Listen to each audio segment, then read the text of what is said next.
ada pertanyaan yang masuk terkait dengan brosur halaman 11. Hadis yang pertama, An Abi Hurairah qala qala Rasulullah sallallahu alaihi wasallam, bada'al islamu ghariban wa sayaudu kama bada'a ghariban fatuba lil ghurabai. Rawahu Muslim. Dari Abu Hurairah ia berkata, Rasulullah sallallahu alaihi wasallam bersabda, Islam itu bermula asing dan akan kembali asing sebagaimana semula asing. Maka berbahagialah bagi orang-orang yang asing. Mohon dijelaskan tentang contoh keasingan Islam pada awalnya dan keasingan Islam pada zaman sekarang ini. Keasingan Islam ya pada zaman jahiliyah awalnya kan. Baru sifat ketuhanan saja asing. Jahiliyah itu menyembah patung-patung. Yang terkenal itu patung Al-Lata, Uzawan, Manata, patung-patung besar. Ya. Itu menjadi sesembahan mereka. Nah, setelah jadi Islam, sesembahan yang disembah itu tinggalkan semua. Dulu menembah Allah yang Maha Esa. Nah ini sembahan yang jelas-jelas tampak mereka sembah disuruh meninggalkan, suruh menyembah yang tidak kelihatan. Yang tidak kelihatan disuruh menyembah. Itu yang disembah apa? Itu baru masalah tauhidnya. Belum masalah tata cara hidup.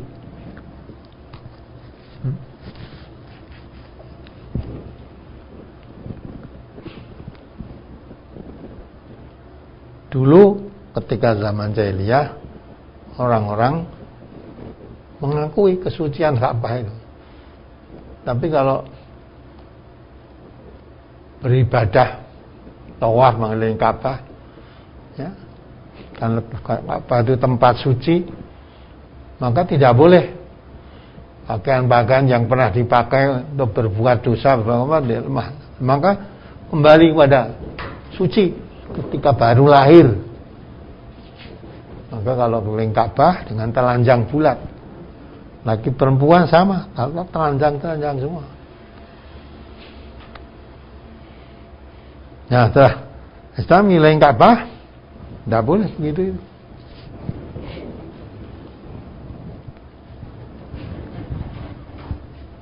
Nah, maka itulah aturan-aturan pada zaman jahiliyah tidak berlaku semua, dari segi ketuhanan, dari pergaulan, dari semuanya. Maka tanpa asing. Mabuk-mabukan juga menjadi kebiasaan. Tentang Islam, mabuk itu termasuk perbuatan setan. Maka semua perbuatan pada zaman jahiliyah boleh dikatakan bertentangan semua dengan datangnya Islam. Apa yang menjadi kesenangannya malah dilarang, ya. Yang tidak masuk akal, ya, bagi mereka tidak masuk akal. Maka menyembah Tuhan yang kelihatan boleh, ya, yang menjadi kebiasaan disembah nenek moyang dulu, malah suruh meninggalkan, suruh menyembah Tuhan yang tidak tampak, tidak kelihatan. Apa yang itu? Mabuk-mabukan menjadi kebanggaan mereka. Dilarang katanya perbuatan setan. Nah, maka pada zaman jahiliyah perbuatan mengikuti Islam itu tanpa asing, bertentangan 180 derajat. Zaman sekarang, ya, zaman sekarang bagaimana? Ya sama. Zaman sekarang,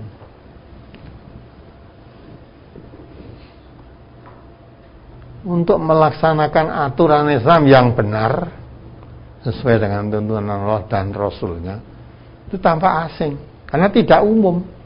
Maka pada hadis tadi, alaikum anfusakum, wajib padamu menjaga dirimu. Menjaga diri sini ya, tidak mengikuti keumuman orang. Ya. Di ayat lain, ya, wa in tuti aktsara man fil ardi yudilluka an sabilillah. Kalau kamu mengikuti kebanyakan orang di muka bumi dalam ibadah dalam beragama ini, tersesat dari jalan Allah. Maka orang yang tidak mengikuti umumnya orang, tanpa asing dah, dikatakan orang umum. Ya. Ngaji ning sekarang dadi wong ora umum. Ngene ra gelem, ngono ora gelem dadi wong ora umum. Umumnya di masyarakat itu begini. Harus mengikuti umumnya. Kalau orang hidup di tengah masyarakat tidak mau mengikuti umumnya yang berlaku di masyarakat. Nah, tidak. Itu. Padahal kalau mengikuti umum itu, maka perintah Nabi tadi, alaikum anfusakum. Wajib kamu menjaga dirimu, menjaga diri. Jangan mengikuti orang umum. Ya, umumnya orang menjadi kebiasaan. Nah, menurut tuntunan agama tidak umum itu. Tidak umum. Maka orang yang mengikuti tuntunan agama dikatakan kembali. Jadi kalau dulu Islam datang dikatakan tidak umum, wajar ya, karena di tengah-tengah jahiliyah. Tapi nanti akan kembali Islam yang setelah masuk Islam, menjadi orang Islam, menjadi aturan Islam yang sangat baik, nanti lama-lama menjadi tidak dikatakan melaksanakan Islam dengan betul, dikatakan tidak umum lagi. Ya, itu menunjukkan bahwa masyarakat sudah jauh dari tuntunan Islam. Karena tadi sudah mengikuti hawa nafsu, ya, kebakilan diperturutkan, ya, sudah. Kemudian merasa bangga dengan pendapatnya sendiri, tidak bangga dengan agamanya. Nah, kalau sudah begitu itu, maka wajib kamu menjaga dirimu. Tinggalkan keumuman orang. Nah, ya, umumnya orang sudah bakhil, umumnya orang sudah mengejar dunia, melupakan akhirat, mengikuti hawa nafsunya, ya. Nah, maka tinggalkan umumnya orang. Nah, hanya orang membuat tata cara ibadah yang tidak dicontohkan oleh Nabi dan sahabat-sahabat Nabi. Nah, maka kalau orang sudah begitu itu, yang melaksanakan tuntunan Nabi dan sahabat-sahabat Nabi pasti tidak umum. Namun demikian, pegang teguh, alaikum bisunnati wa sunnatil khulafa'ur rasyidin al-mahdiyyin, gigit dengan gigi geraham. Walaupun dikatakan tidak umum, ya, tapi fatubal luraba, bahagia bagi orang yang katakan tidak umum. Jadi dulu Islam datang tidak umum, dari jahiliyah ke Islam itu. Nanti akhirnya kembali lagi, ya, Islam kembali tidak umum lagi. Itu tadi menunjukkan bahwa orang makin jauh dari tuntunan Islam. Kalau sudah makin jauh dari tuntunan Islam, maka orang mengamalkan Islam dengan betul, jadi tidak umum. Jadi ukuran baik buruk itu diukur pada umum. Kalau disukai masyarakat umum, ya itu ya baik. Ya, maka kalau melaksanakan tuntunan agama kemudian tidak umum di masyarakat, ya katakan wong hidup di tengah masyarakat tidak mengikuti umumnya. Nah itulah. Ya, begitu itu menunjukkan kalau sudah mengikuti masyarakat pada umumnya, menyimpang dari tuntunan Islam, itu berarti makin menunjukkan bahwa masyarakat sudah jauh dari tuntunan Islam.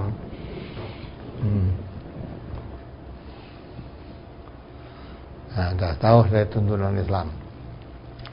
Maka untuk melaksanakan wala taqfu ma laisa laka bi ilmun, melakukan ibadah itu jangan mengikuti umumnya orang, tapi harus mengikuti dalil yang ada. Nah, mengikuti.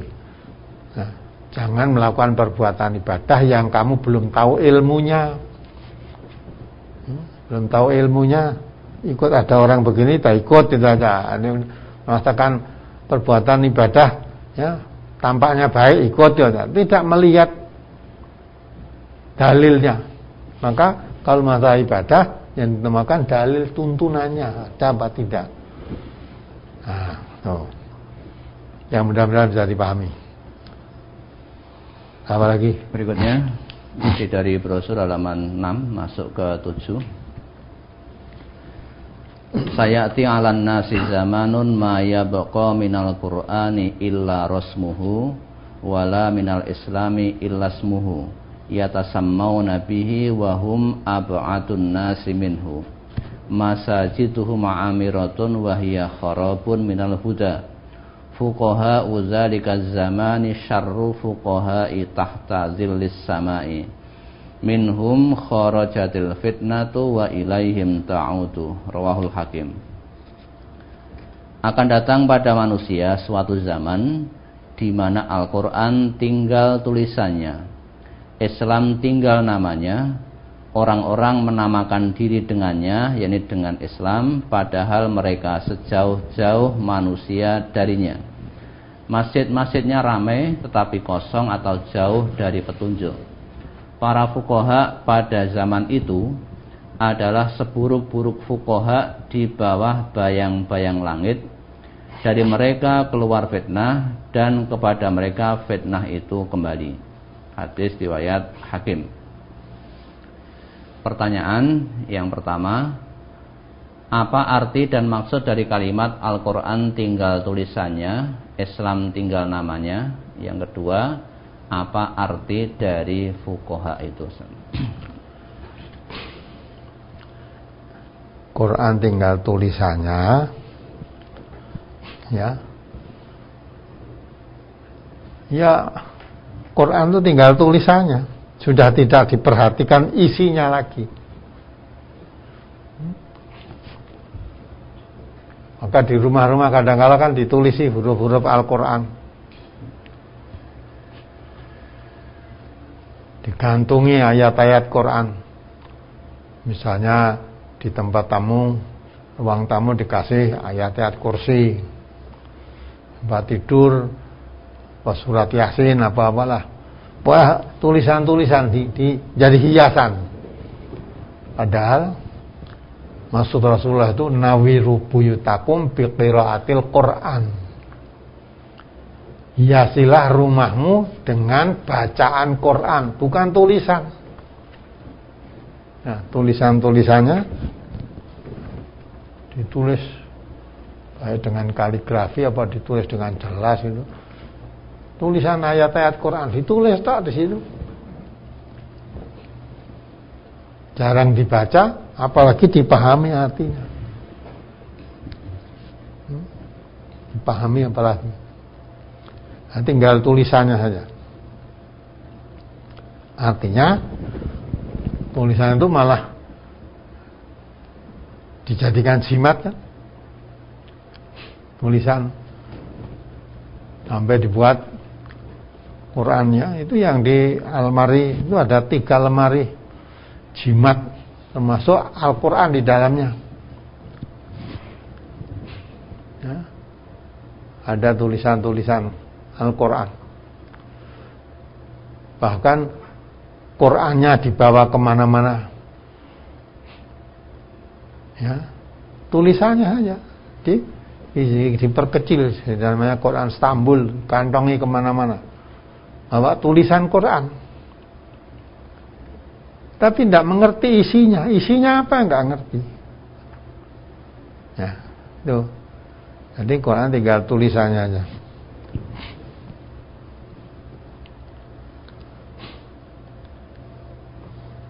Islam tinggal namanya. Maka tadi dikatakan namanya mengaku masih orang Islam. identitasnya Islam, agamanya ngaku Islam, tapi perilakunya jauh dari aturan Islam.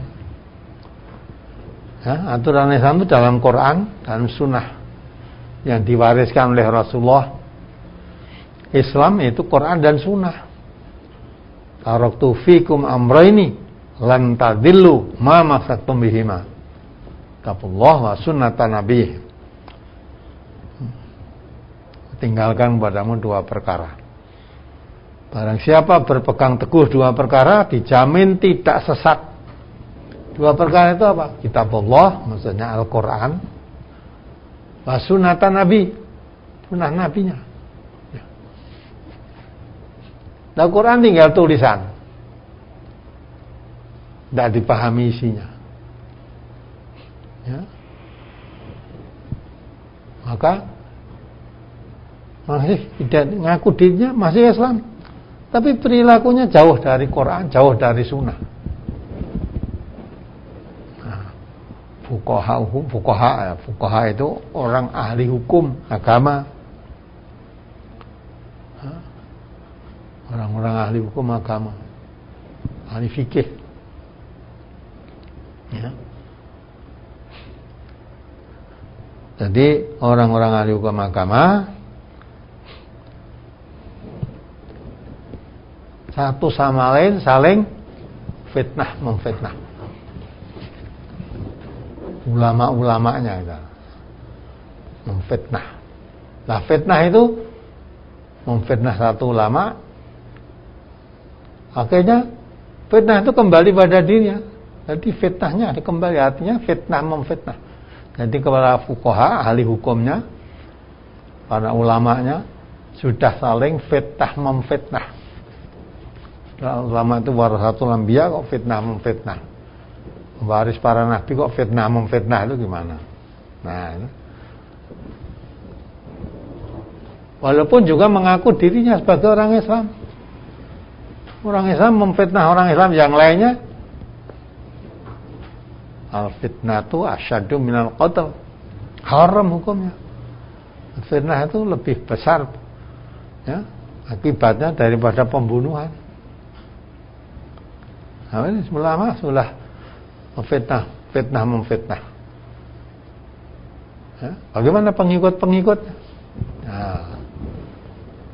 Nah, itu kalau udah begitu, apa juga masih beridentitas Islam? Ulama Islam kan, masih ulama, masih menyandang identitasnya sebagai orang Islam.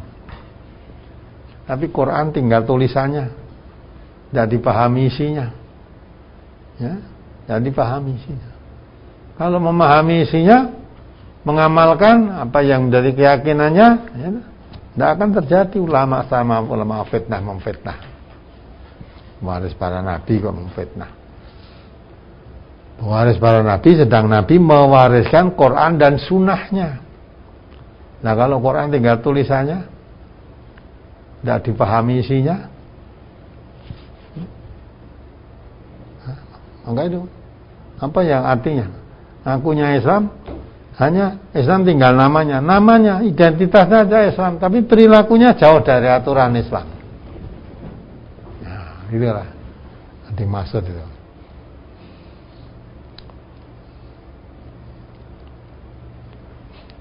Ya, mudah-mudahan bisa dipahami.